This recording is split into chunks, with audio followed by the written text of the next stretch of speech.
ಮೈಮರ್ತಿ ಕೇಳ್ತಾರೆ ಅಂತಾರಲ್ಲ, ಆ ಥರ ಒಂದು ಪರಿಸ್ಥಿತಿಯಲ್ಲಿದ್ದೆ ನಾನು. ರೇಷನ್ ಅಕ್ಕಿನ ಮರ್ತೋಗ್ಬಿಟ್ಟಿದೆ, ಅದಕ್ಕೆ ಅಂತ ತಂದಿದ್ದ ಚೀಲನ್ ಕೂಡ ಮರ್ತೋಗ್ಬಿಟ್ಟಿದ್ದೆ. ಅದರಿಂದ ನಮ್ಮಪ್ಪ ಕೈಯಲ್ಲಿ ಎಷ್ಟು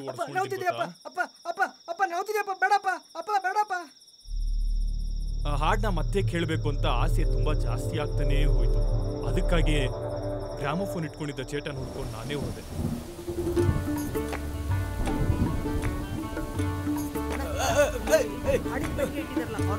ನಿನ್ಗೇನು ಹುಚ್ಚ? ಮಳೆ ಬರ್ತಾ ಇದೆಯಲ್ವಾ? ಹುಚ್ಚು ಹುಡುಗ. ಹಾಡಿನ ಪೆಟ್ಟಿಗೆ ಇಟ್ಟವ್ರ ಮನೆ ಅವ್ರದ. ನೇರ ಹೋಗಿ ಆ ಕಡೆ ತಿರ್ಕೋ.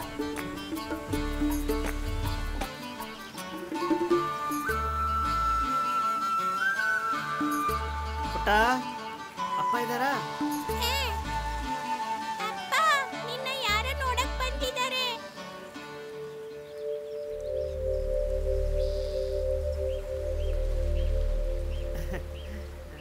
ನಿಮ್ಮ ಹತ್ರನೇ ಹಾಡಿನ ಪೆಟ್ಟಿಗೆ ಇರೋದಾ? ಯಾರಪ್ಪ ನೀನು? ನಾನು ತುಂಬಾ ದೂರದಿಂದ ಬಂದಿದ್ದೀನಿ. ಎಷ್ಟು ದೂರ ಅಂತ ಹೇಳು. ಇಲ್ಲಿಂದ ಹೋದ್ರೆ ಪಕ್ಕದಲ್ಲಿ. ಏನಕ್ಕೆ ಬಂದೆ?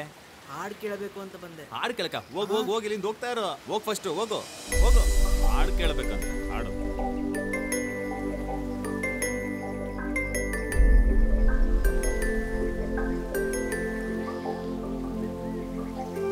ನನ್ನ ಹುಚ್ಚ ಅನ್ಕೊಂಡ್ರೋ ಅಥವಾ ಅವ್ರಿಗೆ ಅಯ್ಯೋ ಪಾಪ ಅನಿಸ್ತೋ, ಅವರೇ ನನ್ನ ಆಸೆ ತೀರಿಸಿದ್ರು.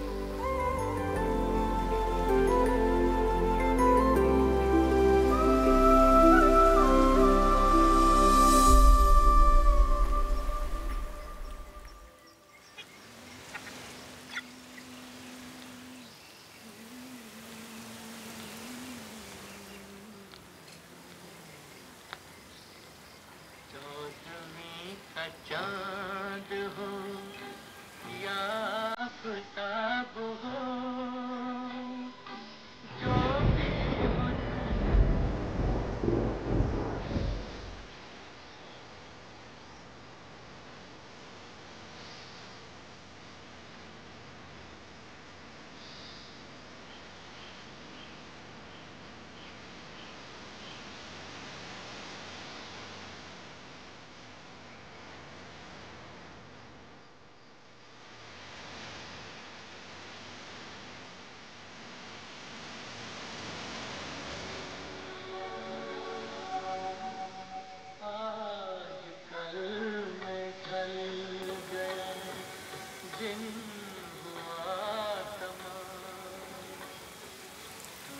ಹಾಗೆ ನನಗೆ ತುಂಬ ಇಷ್ಟವಾದ ಹಾಡುಗಾರ ರಫಿ ಅವ್ರನ್ನ ನೇರವಾಗಿ ನೋಡಬೇಕು ಅಂತ ಮನಸ್ಸಿಗೆ ತುಂಬ ಅನಿಸ್ತಾ ಇತ್ತು. ಚಿಕ್ಕ ವಯಸ್ಸು ಬೇರೆ, ಏನು ಮಾಡಬೇಕು ಅಂತ ಏನೂ ಗೊತ್ತಿರಲಿಲ್ಲ. ಕೈಯಲ್ಲಿ ಬೇರೆ ₹1 ಇರಲಿಲ್ಲ. ಕಳ್ತನವಾಗಿ ಟ್ರೈನ್ ಹತ್ತಿ ಬಾಂಬೆಗೆ ಹೋದೆ.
ಉಪವಾಸ ಇದ್ದಾಗ ನಾನಲ್ಲಿ ನಮ್ಮೂರವ್ರನ್ನೊಬ್ಬನ ನೋಡಿದೆ. ಅವ್ರು ನನ್ನನ್ನು ಒಂದು ಬೇಕರಿಯಲ್ಲಿ ಕೆಲಸಕ್ಕೆ ಸೇರಿಸಿದ್ರು.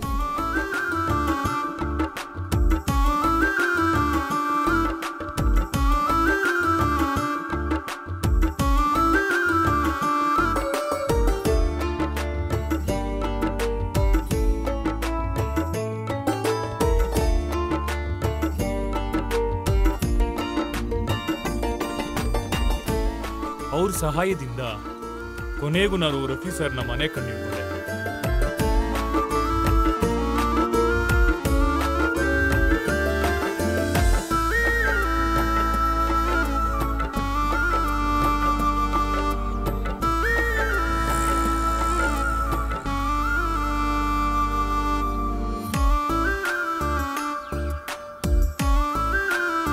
ಅಲ್ಲೆಲ್ಲ ನೋಡ್ತಾ ನಿಂತಿದ್ಯಾ? ಹೋಗು ಹೋಗು ಹೋಗು, ಇಲ್ಲೆಲ್ಲ ನಿಂತ್ಕೋಬಾರ್ದು, ಹಾಗೆ ಹೋಗು ಅಂತ ಹೇಳ್ತಿದ್ದೀನಿ ತಾನೆ. ಅದಾದ್ಮೇಲೆ ನಂಗೆ ಟೈಮ್ ಸಿಕ್ಕಿದಾಗೆಲ್ಲ ಹೋಗಿ ಅವ್ರ ಮನೆ ಗೇಟ್ ಮುಂದೆ ನಿಂತ್ಕೊಂಡಿರ್ತಿದ್ದೆ. ಎಷ್ಟು ಸಲ ಹೇಳಿದ್ದೀನಿ ಇಲ್ಲೆಲ್ಲ ಬರಬಾರ್ದು ಅಂತ. ಹೋಗ. ಸಲಾಮ್ ಅಲೈಕುಂ. ಸರಿ ನಾನು ನೋಡ್ಕೊಂಡ್ ಬರ್ತೀನಿ. ಬಾರು ಇಲ್ಲಿ ಕಳ್ಳನ್ ಬಗ್ಗೆ ನೀ ಇಲ್ಲಿ ಬರಬಾರ್ದು ಅಂತ ಹೇಳಿದ್ದೆ ತಾನೆ. ಒಂದ್ ಕಾಗದ ಬಿಟ್ಟ ಅಂದ್ರೆ ಮುಖದ ಮೇಲೆ ಕಳ್ತನ ಮಾಡಕ್ ಬಂದಿದ್ದೆ ಅನ್ಕೊಂಡು ಪೊಲೀಸ್ ಅವ್ರಿಗೆ ಹೇಳಿ ಏಟಿಗೆಲ್ಲ ಓಡಿಸಿದ್ರು. ಬಾಂಬೆಯಿಂದ ವಾಪಸ್ ಬಂದ್ಬಿಟ್ಟೆ. ಊರ್ ಬಿಟ್ಟು ಹೋಗಿದ್ದಕ್ಕೆ ಅಪ್ಪನ ಕೈಯಲ್ಲಿ ಒದೆಗಳು ಕೂಡ ಬಿದ್ವು. ನನ್ನ ಆಸೆ ಎಲ್ಲ ಬಿಟ್ಬಿಟ್ಟು ಕಲ್ಲಾಯಿಯಲ್ಲಿ ಒಂದು ಮರದ ಕಂಪ್ನಿಯಲ್ಲಿ ಕೆಲ್ಸಕ್ಕೆ ಸೇರ್ಕೊಂಡೆ. ಸಿಲೋನ್ ರೇಡಿಯೋದಲ್ಲಿ ರಫಿ ಸರ್ ಅವರ ಹಾಡುಗಳು ತುಂಬಾ ಬರ್ತಾ ಇದ್ದಿದ್ದ ಕಾಲ ಅದು. ಅಪ್ಪ ಕೈಯಲ್ಲಿ ಏಟಿಗಳು ತಿಂದರೂ ಕೂಡ ಮರದ ಕಂಪ್ನಿಯಲ್ಲಿ ಕೆಲಸ ಮಾಡ್ತಿದ್ದ ಕಾಸು ಇಟ್ಕೊಂಡು ಒಂದು ಚಿಕ್ಕ ರೇಡಿಯೋ ತಗೊಂಡೆ. ಅದಾದ್ಮೇಲೆ ಅದು ನನ್ನ ಜೀವನದಲ್ಲೇ ಒಂದು ಭಾಗ ಆಗೋಯ್ತು. ಈ ಊರ್ ಜನರಿಗೆ ಒಂದು ಒಳ್ಳೆ ಸುದ್ದಿ.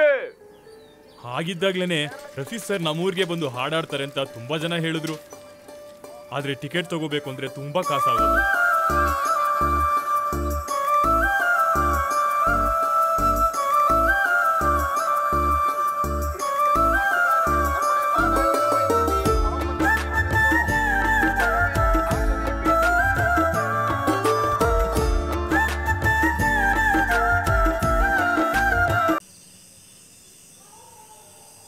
ಟಿಕೆಟ್ ತಗೊಳ್ಳೋದಕ್ಕೆ ತುಂಬಾ ಕಾಸು ಬೇಕಿತ್ತು.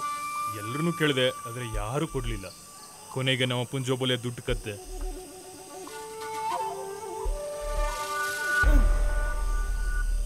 ಕೊನೆಗೆ ಏನಾದ್ರೂ ಒಂದು ಪ್ಲಾನ್ ಮಾಡಬೇಕು ಅಂತ ಮನಸ್ಸಲ್ಲೇ ಅನ್ಕೊಂಡೆ. ನಮ್ಮೂರ್ ಜನಕ್ಕೆಲ್ಲ ಒಂದು ಸಂತೋಷದ ಸುದ್ದಿ.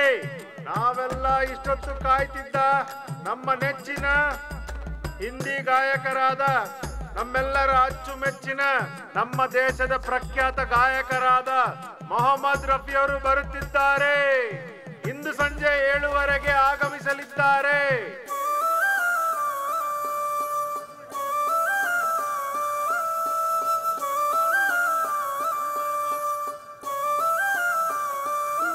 ಎಲ್ಲ ಜನರು ಬಹುಸಂಖ್ಯಾತರಾಗಿ ಆಗಮಿಸಬೇಕಾಗಿ ವಿನಂತಿ. ಯಾವುದೇ ರೀತಿ ಗಲಾಟೆಗಳಿಲ್ಲದೆ ಬರಬೇಕಾಗಿ ವಿನಂತಿ. ತಪ್ಪದೆ ಬನ್ನಿ. 7:15 ಗಂಟೆಗೆ ಮೊಹಮ್ಮದ್ ರಫಿಯವರ ಜೊತೆಗೆ ಖ್ಯಾತ ಹಾಸ್ಯ ನಟರಾದ ಜಾನಿ ವಿಸ್ಕಿ ಅವರು ಆಗಮಿಸಲಿದ್ದಾರೆ. ತಪ್ಪದೆ ಬನ್ನಿ. ಇದಕ್ಕಿಂತ ಒಳ್ಳೆ ಪ್ರೋಗ್ರಾಮ್ ನಾನು ಹೋದ್ವಾರ ನಿನ್ಗೆ ಬರ ಇಲ್ಲಿ ಕಣ್ಣು ಕಾಣಿಸಲ್ಲ. ಏನು ನನ್ನ ತುಳ್ಕೊಂಡು ಹೋಗ್ತೀಯಾ? ನೀವು ಸಿನಿಮಾಲ್ ಬರೋ ಹಾಸ್ಯ ನಟರು ತಾನೆ? ಹೌದ್ ಕಣ. ಇಲ್ಲಾಂದ್ರೆ ಏನ ಮಾಡ್ತೀಯಾ? ಏನ್ ಮಾಡ್ತೀಯಾ? ಅದೇ ದಿನ ಸಿನಿಮಾಲಿ ಮೊಹಮ್ಮದ್ ರಫಿ ಹಾಡಿಗೆ ನೀವು ನಟನೆ ಮಾಡ್ತಿರ್ತಾನೆ. ಅಲ್ಲಲ್ಲ ಒಂದು ದೊಡ್ಡ ಮನುಷ್ಯ ಕಣೋ. ನನ್ನನ್ನು ಆ ಮಟ್ಟಿಗೆ ಗಮನಿಸಿದಾನೆ.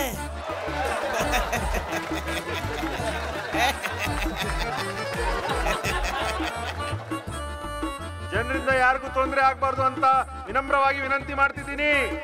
ಆತ್ಮೀಯ ಜನರೇ, ಎಲ್ಲರೂ ತಾಳ್ಮೆಯಿಂದ ಇರಿ. ಇನ್ನೇನು ಕೆಲವೇ ಕ್ಷಣಗಳಲ್ಲಿ ಮೊಹಮ್ಮದ್ ರಫಿ ಅವರು ಆಗಮಿಸಲಿದ್ದಾರೆ. ಎಲ್ಲರೂ ರೂಪು ಮಾಡಬೇಡಿ. ತಾಳ್ಮೆಯಿಂದ ಇರಿ ಎಲ್ಲ ಜನರೇ. ಇನ್ನೇನು ಕೆಲವೇ ಕ್ಷಣಗಳಲ್ಲಿ ಆಗಮಿಸಲಿದ್ದಾರೆ. ನಮ್ಮೆಲ್ಲರ ಅಚ್ಚುಮೆಚ್ಚಿನ ಮೊಹಮ್ಮದ್ ರಫಿ ಅವರು ಆಗಮಿಸಲಿದ್ದಾರೆ. ಇನ್ನೇನು ಆಗಮಿಸುತ್ತಿದ್ದಾರೆ. ಇನ್ನೇನು ಆಗಮಿಸಿದ್ದಾರೆ. ಎಲ್ಲ ಜನರು ಶಾಂತಿಯಿಂದ ವರ್ತಿಸಬೇಕಾಗಿ ವಿನಂತಿ. ಬಂದ್ರು ನೋಡಿ ನಮ್ಮ ಎಲ್ಲರ ಮೆಚ್ಚಿನ ಸಿಂಗರ್. ದಯವಿಟ್ಟು ಆ ಕಾರ್ಗೆ ಎಲ್ಲರೂ ಜಾಗ ಬಿಡಿ.